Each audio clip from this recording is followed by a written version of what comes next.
세 번째 팩트도 경찰 관련입니다. 광주 여고생 살인범 장윤기 사건에 대한 경찰의 부실 수사, 유착 논란이 일파만파 커지면서 미국에 출장 중이던 경찰 수장이 오늘 새벽에 조기 귀국을 했습니다. 경찰이 살인범의 편에 섰다고 절규했던 유가족에게 고개를 숙여 사죄했습니다. 바로 만나보시죠. 이번 사건과 관련하여 국민 여러분께 심려를 끼쳐드려 매우 송구스럽게 생각을 합니다. 국외 출장 일정 중에 조기에 귀국을 하였습니다. 그만큼 이번 사안의 엄중함을 인식하고 있습니다. 금일 오전에 경찰 지휘부 화상회의를 소집했고 이번 일로 유가족 여러분께 또다시 씻기 힘든 상처를 드리게 된 점 깊이 사죄드립니다. 아울러 국민 여러분께도 실망을 끼쳐드려 매우 송구스럽게 생각합니다. 경찰은 이번 사건에서 제기된 모든 사안에 대해 한 점 의혹 없이 신속하고 철저하게 수사하겠습니다. 수사와 감찰 조사를 통해 이번 일에 책임이 있는 관계자들은 법과 제도가 허용하는 범위에서 최대한 엄벌하겠습니다. 이번 일에 연루된 경찰들 최대한 엄벌하겠다 약속은 했는데 정혁재 변호사님, 지금 국민의힘에서 어제 광주경찰청에 갔다가 청장 못 만나고 소위 입구 컷 당했잖아요. 오늘 조기 귀국한 경찰청장 대행 만나러 갔는데 결국 못 만났대요.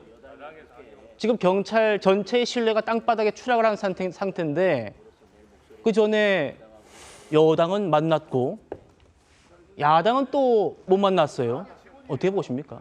글쎄요, 경찰청장의 말을 어떻게 믿을 수 있겠습니까? 사실은 끔찍한 살인 사건이 벌어졌어요. 그다음에 우리는 피해자의 얼굴과 사진을 다 알 수 있습니다. 왜냐하면은 그 유가족이 피해자의 아버지와 어머니가 그 딸의 이름하고 그다음에 사진까지 다 공개를 했어요. 왜 공개를 했습니까? 이런 끔찍한 일이 다시는 우리 사회에 벌어지지 않도록 재발 방지가 될 수 있도록 경찰한테 부탁한 거 아니겠습니까? 그런데 그 경찰은요, 이 사건을 범죄로 아주 치밀하게 덮었던 거 아니겠습니까? 그래가지고 심지어 다른 사람이 구속된 게 아니에요.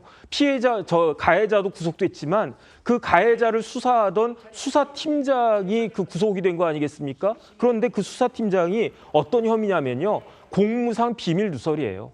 경찰이 수사하면서 그 비밀을 다 누설했다는 이야기입니다. 거기에다가 증거 인멸하고 증거인멸 방조까지 세 가지 혐의로 경찰 수사팀장이 59세 먹은 그 경감이 구속될 정도로 경찰이 이렇게 큰 문제가 되는데, 이렇다라고 하면 야당이 아니라 어디든 와가지고 그 찾아오면은 광주 그 경찰청장부터 해가지고 지금 경찰청장까지 100배 사죄해야 되는 거 아니겠습니까? 그런데 말은 그냥 뭐 철저히 수사하고 밝히겠다 이렇게 이야기하지만 누가 밝혔습니까? 경찰이 밝혔습니까? 경찰이 밝힌 건요, 일도 없고요. 다 검찰이 밝힌 겁니다. 그러면서 지금 한 건 뭐냐면은 야당 국회의원들은 만나주지도 않고, 이런 경찰을 어떻게 우리 국민들이 신뢰할 수 있겠는가? 전 참 참담하다는 생각까지 듭니다. 예.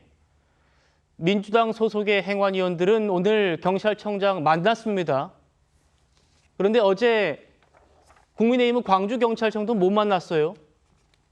정말 180도 다른 상황인데 다시 만나보겠습니다.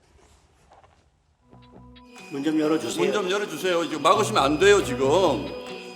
여러분들 이거 막으시면 큰일 나는 겁니다, 지금. 아니, 왜 막으시냐고요, 여기가. 군 부대입니까?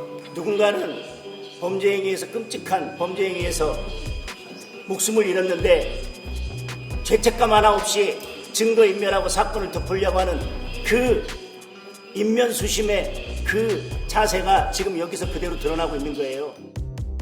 성역 없이 지휘 고라를 막론하고 철저한 수사를 촉구하기 위해서 이 자리에 왔습니다.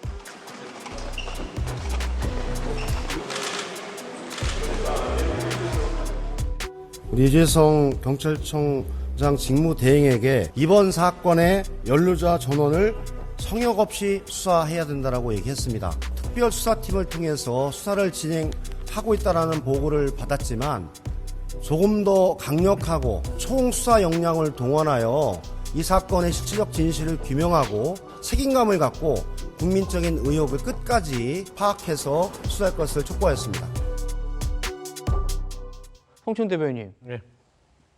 아니, 경찰청장 대행이 집권당이라고 만나주고 야당이라고 안 만나주고 그런 겁니까?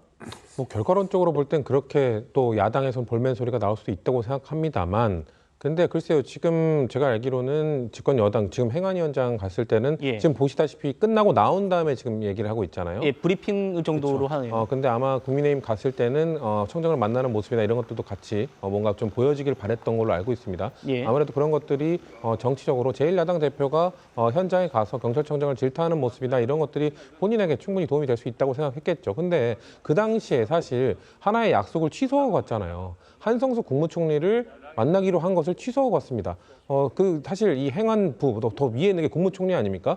경찰청장, 일선 경찰청장보다 훨씬 더 강력한 권한을 갖고 있는 사람에게 훨씬 더 이거에 대한 무거운 책임을 묻고 비판을 하고 뭔가 야당의 입장에서는 여당에게 더 날카롭게 질타를 할 수 있는 기회가 있었잖아요. 근데 그거를 버리고 간 거 아닙니까? 그런 부분에 있어서는 자, 이런 것 때문에 뭔가 경찰이 역시나 여당 편만 들어준다라고 하는 논거로 상황하기에는 좀 부족하지 않나라는 생각이 듭니다. 저는 당연히 그 광산 경찰청장이 만나줬어야 된다고 생각해요. 네. 본인이 안 만나준 이유에 대해서는 본인도 수사 대상에 있기 때문에 뭐 안 된다 이렇게 핑계를 댄 걸로 알고 있는데 지금 경찰 집단 전체가 신뢰를 잃고 있지 않습니까? 그러면은 책임 있는 위치에 있는 사람은 어떻게든 어디든 누가 부르든 뭐 언론이든 야당이든 여당이든 가리지 않고 나와서 본인들의 신뢰를 회복하기 위해서 우리가 이런 노력까지 하고 있다는 것을 계속해서 반복적으로 수차례 해야 됩니다. 그것을 굳이 저는 피할 필요는 없다고 보기 때문에 그거에 대한 그 찾아간 장동혁 대표의 뭐 정무적 감각이나 이런 거에 대한 제가 안 좋은 얘기를 할 수는 있어도 적어도 안 만나준 경찰청장이 더 비판받아야 된다고 생각합니다. 그렇군요.